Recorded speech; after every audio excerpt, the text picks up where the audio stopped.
Friends, ಎಲ್ಲರಿಗೂ welcome to taro life. ನಾನು doctor Ramya. So guys, ಇವತ್ತಿನ ಒಂದು ವಿಡಿಯೋದಲ್ಲಿ ಮೇಯ್ನ್ ಆಗಿ ಕರೆಂಟ್ ಮೂಡ್ ಅಂದರೆ ನಿಮ್ಮ ಒಂದು ಪರ್ಸನ್ ಬಿಟ್ಟ ಹೋದ ನಂತರ ಅವರ ಒಂದು ಪರಿಸ್ಥಿತಿ ಯಾವ ಥರ ಇದೆ, ಅವರು ಇನ್ನೂ ನೆನಪಲ್ಲಿದ್ದಾರಾ ಅಥವಾ ನಿಮ್ಮನ್ನು ನೆನಪಿಸ್ಕೋತಾ ಇದ್ದಾರಾ ಅವರು, ಓಕೆ, ಅಥವಾ ಕಂಪ್ಲೀಟಾಗಿ ಮರ್ತಿದ್ದಾರಾ ಅಥವಾ ಯಾವ ಥರ ಒಂದು ಭಾವನೆ ಇದೆ, ಮೂವ್ ಆನ್ ಆಗಿದ್ದಾರಾ ಇಲ್ವಾ. ಸೊ ಈ ಒಂದು ಮಾಹಿತಿಯನ್ನು ನಾನು ಇವತ್ತಿನ ಒಂದು ರೀಡಿಂಗ್ ಮಾಡೋದ್ರ ಮುಖಾಂತರ ನಿಮ್ಮ ಬಳಿ ಹಂಚ್ಕೋತಾ ಇದ್ದೀನಿ. ಬಿಕಾಸ್ ಸುಮಾರು ಜನ ಕೇಳಿದ್ರಿ, ಮೇಡಮ್ ನನಗಂತೂ ಮೆಸೇಜ್ ಅಂತೂ ನಾನು ಮಾಡ್ತಾ ಇಲ್ಲ, ನೋ ಕಮ್ಯುನಿಕೇಷನ್ ಆಲ್ರೆಡಿ ಆಗಿದೆ, ಆದ್ರೂ ನನಗೆ ಅವ್ರು ಇಷ್ಟೊಂದು ನೆನಪಾಗ್ತಾರಲ್ವ, ಅದೇ ಥರ ಅವ್ರಿಗೂ ನಾನು ನೆನಪಾಗ್ತೀನ ಅನ್ನೋದ್ರ ಒಂದು ವಿಚಾರ ನನಗೆ ತಿಳಿಬೇಕಾಗಿದೆ ಅಂತ ಕೇಳ್ಕೊಂಡಿದ್ರಿ ಎಷ್ಟೋ ಜನ. ಸೊ ಆ ಒಂದು ವಿಚಾರದ ಬಗ್ಗೆ ನಾನು ಇವತ್ತಿನ ಒಂದು ಟ್ಯಾರೋ ರೀಡಿಂಗ್ ಮಾಡ್ತಾ ಇದ್ದೀನಿ. ಆ್ಯಂಡ್ ಎಸ್, ಯಾರೆಲ್ಲ ಇನ್ನು ಸಬ್ಸ್ಕ್ರೈಬ್ ಆಗಿಲ್ಲ ದಯವಿಟ್ಟು ಈ ಕೂಡಲೇ ಹೋಗಿ ಸಬ್ಸ್ಕ್ರೈಬ್ ಮಾಡಿ, ಕೆಳಗಡೆ ಬಟನ್ ಇರುತ್ತೆ ಸಬ್ಸ್ಕ್ರೈಬ್ ಅಂತ ಒತ್ತಿ ವಿಡಿಯೋವನ್ನು ನೋಡಲಿಕ್ಕೆ ಕಂಟಿನ್ಯೂ ಮಾಡಿ ಅಂತ ಹೇಳ್ತೀನಿ. ಓಕೆ ಗೈಸ್, ಬನ್ನಿ ವಿಡಿಯೋವನ್ನು ಶುರು ಮಾಡೋಣ. ಫಸ್ಟು ನಿಮ್ಮ ಮೈಂಡನ್ನು ರಿಲ್ಯಾಕ್ಸ್ ಮಾಡ್ಕೊಳ್ಳಿ, ದೀರ್ಘ ಉಸಿರನ್ನು ತಗೊಳ್ಳಿ, ಇನ್ಹೇಲ್ ಎಕ್ಸೇಲ್ ಮಾಡಿ, ದೀರ್ಘ ಉಸಿರನ್ನು ತಗೋತಾ. ಓಕೆ, ಸೊ ನಿಮ್ಮ ಒಂದು ಪರ್ಸನ್ ಯಾರಿದ್ದಾರೆ ಅವರ ಒಂದು ವಿಜುವಲೈಸೇಷನ್ ಮಾಡಿ ನಿಮ್ಮ ಪರ್ಸನ್ ಬಗ್ಗೆ. ಓಕೆ,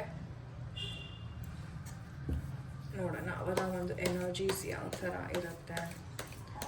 ಡಿಯರ್ ಯೂನಿವರ್ಸ್, ದಯವಿಟ್ಟು ತಿಳಿಸ್ಕೊಡಿ ಅವರ ಒಂದು ಕರೆಂಟ್ ಮೂಡ್ ಯಾವ ಥರ ಒಂದು ಎನರ್ಜೀಸ್ ಇದೆ, ಅವ್ರು ಏನು ಮಾಡ್ತಾ ಇದ್ದಾರೆ, ನೆನಪು ಮಾಡ್ಕೋತಾರ ಅಥವಾ ಅವ್ರೇನಾದರೂ ನಿಮ್ಮನ್ನು ಮಿಸ್ ಮಾಡ್ಕೊಳ್ಳುವಂಥ ಒಂದು ಸನ್ನಿವೇಶ ಇದೆಯಾ ಅಥವಾ ಯಾವ ಥರ ಮೂವ್ ಆನ್ ಆಗಿಬಿಟ್ಟಿದಾರಾ, ಯಾವ ಥರ ಇದೆ. Okay, will of fortune card ಬರ್ತಾರೆ, ನಾನು ಎಕ್ಸ್ಪ್ಲೇನ್ ಮಾಡ್ತೀನಿ ನಿಮಗೆ. ಓಕೆ, ಕಿಂಗ್ ಆಫ್ ಸ್ವಾರ್ಡ್ಸ್ ಎನರ್ಜೀಸ್ ಬರ್ತಾ ಇದೆ. ಓಕೆ, ಆಲ್ ರೈಟ್, ನೋಡೋಣ ಯಾವ ಒಂದು ಎನರ್ಜೀಸ್ ಬರ್ತಾ ಇದೆ ಅಂತ. ಓಕೆ,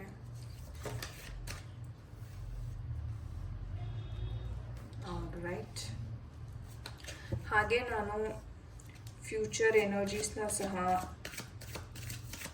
ರೀಡ್ ಮಾಡ್ತೀನಿ. ಸೊ ದಟ್ ಫ್ಯೂಚರಲ್ಲಿ ಏನಾಗ್ತಾ ಇದೆ, ಯಾವ ಥರ ಎನರ್ಜೀಸ್ ಇದೆ. ಹೌದು, ಇದು ಜನರಲ್ ರೀಡಿಂಗೆ, ಬಟ್ ಕೆಲವೊಂದು ವಿಚಾರಗಳು ನಿಮ್ಗೆ ಅನ್ವಯ ಆಗ್ಬೋದು. ಹಾಗಾಗಿ ನೋಡೋಣ ಅವರ ಒಂದು ಫ್ಯೂಚರ್ ಎನರ್ಜೀಸ್ ಯಾವ ಥರ ಇದೆ ಅಂತ. ಫ್ಯೂಚರ್ ಎನರ್ಜೀಸ್ ತಿಳಿಸ್ಕೊಡಿ ಯೂನಿವರ್ಸ್. ಇವರಿಬ್ಬರು ಒಂದಾಗ್ಬೋದಾ ಅಥವಾ ಯಾವ ಥರ ಎನರ್ಜೀಸ್ ಇದೆ. Okay, so these are the future energies.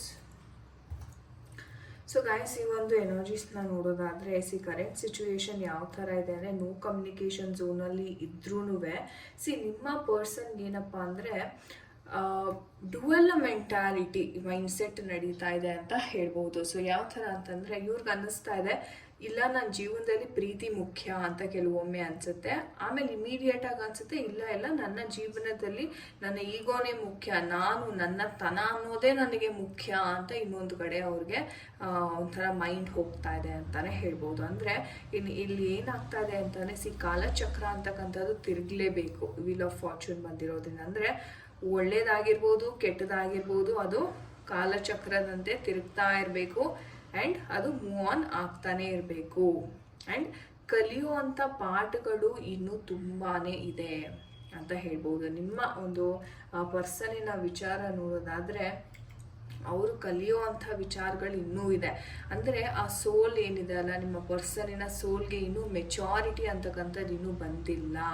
ನಾನು ನೋಡಿ ಅದಕ್ಕೇ ಅವರು ಇವಾಗ ಜ್ಞಾನಿಗಳು ಯಾವ ಥರ ಇರ್ತಾರೆ, ಸಹಾಯ ಮಾಡ್ತಾರೆ, ಬೇರೆಯವ್ರಿಗೆ ಒಳ್ಳೆಯದನ್ನು ಬಯಸ್ತಾರೆ. ಒಂದು ರೀತಿ ಹೇಳೋದಾದ್ರೆ ನನಗೆ ಸಾಕಪ್ಪ ತೃಪ್ತಿ ಅನ್ನೋದಿರುತ್ತೆ, ಹೌದಾ. ಬಟ್ ಈ ಒಂದು ಪರ್ಸನ್ಗೆ ಹಾಗಲ್ಲ, ಇನ್ನೂ ಎಷ್ಟು ಬೇಕು ನೀವು ಹಣದ ಸಹಾಯ ಮಾಡಿರ್ಬೋದು, ತುಂಬ ಪ್ರೀತಿ ಕೊಟ್ಟಿರ್ಬೋದು, ತುಂಬ ಒಂದು ರೀತಿ ಹೇಳ್ಬೇಕಾದ್ರೆ ಮನಸ್ಸು ಕೊಟ್ಟಿರ್ಬೋದು, ಎಲ್ಲ ರೀತಿಯಲ್ಲೂ ನೀವು ಅವ್ರಿಗೆ ಸಪೋರ್ಟ್ ಮಾಡಿದ್ರೂ ಆ ಪರ್ಸನ್ಗೆ ಈಗೋ ಅಂತಕ್ಕಂಥದ್ದು ಹೋಗ್ತಾ ಇಲ್ಲ. ಓಕೆ, ಆ ಈಗೋ ಅಂತಕ್ಕಂಥದ್ದು ತುಂಬ ಸ್ಟ್ರಾಂಗ್ ಆಗಿ ಅವ್ರ ಮೈಂಡಲ್ಲಿ ಕೂತ್ಕೊಂಡ್ಬಿಟ್ಟಿದೆ. ಸೊ ಈ ಒಂದು ಕಾರಣದಿಂದ ಅವರಿಗೆ ಹೇಳಬೇಕು ಅಂತಂದರೆ, ನೀವು ಎಷ್ಟೇ ಒಂದು ಕೃತಜ್ಞತೆ ಒಂದು ಭಾವ ಅಂತಕ್ಕಂಥದ್ದು ಫಸ್ಟ್ ಆಫ್ ಆಲ್ ಇಲ್ಲ. ನೀವು ಸಹ ಎಷ್ಟೋ ಸಲ ಹೇಳಿ ತಿಳಿಸೋದಕ್ಕೆ ಪ್ರಯತ್ನವನ್ನು ಮಾಡ್ತೀರಾ, ಇಲ್ಲ ನೀವು ತಪ್ಪು ದಾರಿನಲ್ಲಿ ಹೋಗ್ತಾ ಇದ್ದೀರಾ, ತಿದ್ಕೊಳ್ಳಿ, ನಿಮ್ಮನ್ನು ನೀವು ಅರ್ಥ ಮಾಡ್ಕೊಳ್ಳಿ, ಹಣ ಒಂದೇ ಇಂಪಾರ್ಟೆಂಟ್ ಅಲ್ಲ ಜೀವನದಲ್ಲಿ, ಪ್ರೀತಿ ಸಹ ಬೇಕು, ಆ್ಯಂಡ್ ಸರಿಯಾದ ಮಾರ್ಗದರ್ಶನವನ್ನು ನೀವು ಮಾಡ್ತಾ ಇದ್ರಿ. ಆದ್ರೂ ಇವ್ರಿಗೆ ಒಂಥರ ಏನಂದರೆ, ನೀವೇನಾದ್ರು ಹೇಳೋಕ್ಕೆ ಬಂದರೆ, ನೀನು ಯಾರು ನನಗೆ ಹೇಳೋದಕ್ಕೆ, ನನಗಿನ್ನ ನಿನಗೆ ಎಕ್ಸ್ಪೀರಿಯನ್ಸ್ ಇದೆಯಾ, ಅಥವಾ ಈ ಥರ ಒಂದು ಅಸಡ್ಡೆಯನ್ನು ಮಾಡ್ತಕ್ಕಂಥ ಸನ್ನಿವೇಶಗಳೇ ಜಾಸ್ತಿ ಇಲ್ಲಿ. ಓಕೆ, ಸೊ ಅದನ್ನು ಅವರು ಸೀರಿಯಸ್ ಆಗಿ ತಗೋತಾ ಇರಲಿಲ್ಲ ಅವರ ಒಂದು ಆ್ಯಟಿಟ್ಯೂಡ್ ಬಿಹೇವಿಯರಿಂದ. ಸೊ ಇಲ್ಲಿ ಕಾಣಿಸ್ತಾ ಇದೆ ನಮಗೆ. ಆ್ಯಂಡ್ ತುಂಬ ವೇಗವಾಗಿ ಅವ್ರ ನಿರ್ಧಾರಗಳನ್ನು ಬದಲಾಯಿಸ್ಕೊಂಡ್ಬಿಡೋದು. ಅವ್ರು ಹೇಳ್ತಾರೆ, ಇಲ್ಲ ನೀನು ಬಿಟ್ಟಿರೋಕ್ಕಾಗಲ್ಲ ಅಂತ, ಮತ್ತೆ ಮುಂದಿನ ಕ್ಷಣಕ್ಕೆ ಹೇಳ್ತಾರೆ, ನೀನು ಮಾತ್ರ ನನ್ನ ಲೈಫಲ್ಲಿ ಇರಬೇಡ ಅಂತ ಅಲ್ವಾ. ಅಂದರೆ ಅಷ್ಟು ವೇಗವಾಗಿ ಇವರ ನಿರ್ಧಾರ ಅಂತಕ್ಕಂಥದ್ದು ಬದಲಾಗ್ತಾ ಇದೆ ಇವರ ಒಂದು ಮೈಂಡ್ ಸೆಟ್ಗೆ ತಕ್ಕನಂಗೆ.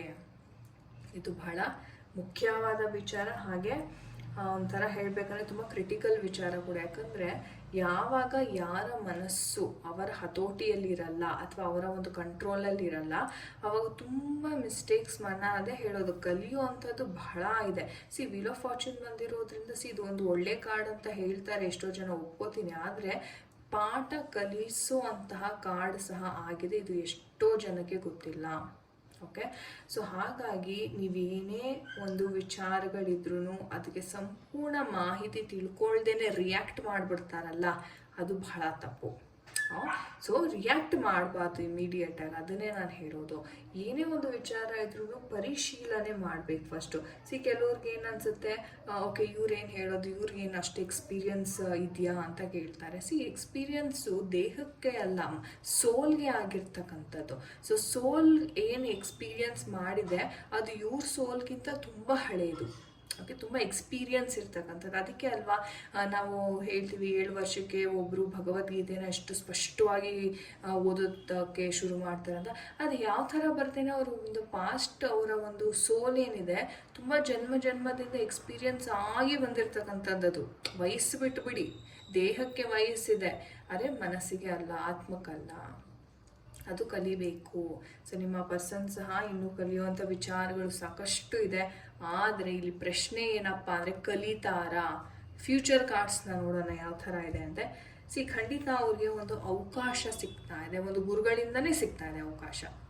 ಯಾರೋ ಬಂದು ಇವ್ರಿಗೆ ಲೈಫಲ್ಲಿ, ನೋಡಪ್ಪ ನೀನು ತಪ್ಪು ಮಾಡ್ತಾ ಇದೆಯಾ, ಓಕೆ ನಿನ್ನ ಈ ಪರಿಸ್ಥಿತಿಗೆ ಈ ರೀಸನ್ಸ್ ಕಾರಣ ಮನ ತಿಳಿಸ್ಕೊಡ್ತಾರೆ.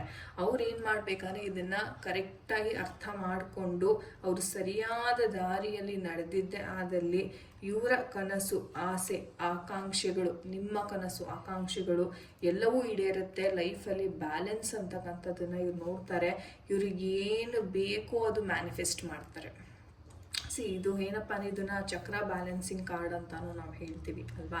ಸೊ ಇದು ಏನು 7 ಚಕ್ರ ಇದೆ, ಈ 7 ಚಕ್ರ ಬ್ಯಾಲೆನ್ಸ್ ಆಗಿಬಿಟ್ರೆ, ನೀವು ಯೂನಿವರ್ಸ್ ಜೊತೆ ಅಲೈನ್ ಆಗಿಬಿಟ್ರೆ, ನೀವು ಏನು ಮ್ಯಾನಿಫೆಸ್ಟ್ ಮಾಡ್ತೀರಾ ತುಂಬ ಶೀಘ್ರವಾಗಿ ಅದು ನಿಮಗೆ ಪ್ರಾಪ್ತಿ ಆಗಿಬಿಡುತ್ತೆ. ಜಯ, ಸಕ್ಸಸ್ ಅಂತಕ್ಕಂಥದ್ದು ಸಿಗ್ತಾ ಇದೆ. ನಿಮ್ಮ ಪ್ರೀತಿಯಲ್ಲೂ ಹಾಗೆ ಆಗ್ತಾ ಇದೆ.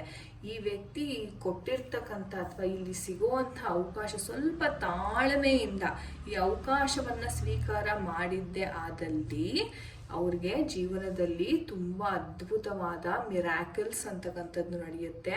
ತುಂಬ ಅದ್ಭುತವಾದ ಮ್ಯಾನಿಫೆಸ್ಟೇಷನ್, ಒಂದು ದೊಡ್ಡ ಒಂದು ವ್ಯಕ್ತಿ ಅಥವಾ ಒಂದು ಜ್ಞಾನಿಯಾಗಿ ಇವರು ಬದಲಾಗ್ತಾರೆ.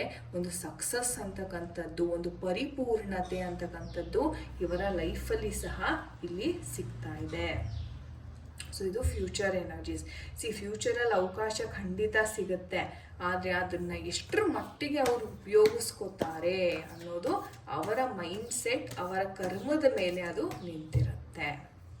ನೋಡೋಣ ನಮ್ಮ ಏಂಜಲ್ಸ್ ಏನು ಹೇಳ್ತಾರೆ. Compromise, ask help from others, improving health ಅಂತ ಹೇಳ್ತಾ ಇದ್ದಾರೆ. ಸೊ ಇಲ್ಲಿ ಏಂಜಲ್ಸ್ ಹೇಳೋ ಪ್ರಕಾರ ಕೆಲವೊಂದು ವಿಚಾರಗಳು ನಾನು ಹೇಳ್ದಂಗೆ ತಾಳ್ಮೆ ಬೇಕು ಆ್ಯಂಡ್ ಕಾಂಪ್ರಮೈಸ್ ಮಾಡ್ಕೊಳ್ಳೇಬೇಕು. ಇವ್ರಿಗೆ ನನಗೆ ಒಂದೇ ಸಲ ಹಿಂಗೆ ದೊಡ್ಡ ಮಟ್ಟಕ್ಕೆ ಹೋಗ್ಬಿಡ್ಬೇಕು, ದೊಡ್ಡ ಜ್ಞಾನಿ ಆಗಿಬಿಡ್ಬೇಕು, ನನಗೆ ಒಂದೇ ಕ್ಷಣ ದುಡ್ಡು ಬಂದುಬಿಡ್ಬೇಕು ಅಂದರೆ ಅದಾಗಲ್ಲ ಅಲ್ವಾ.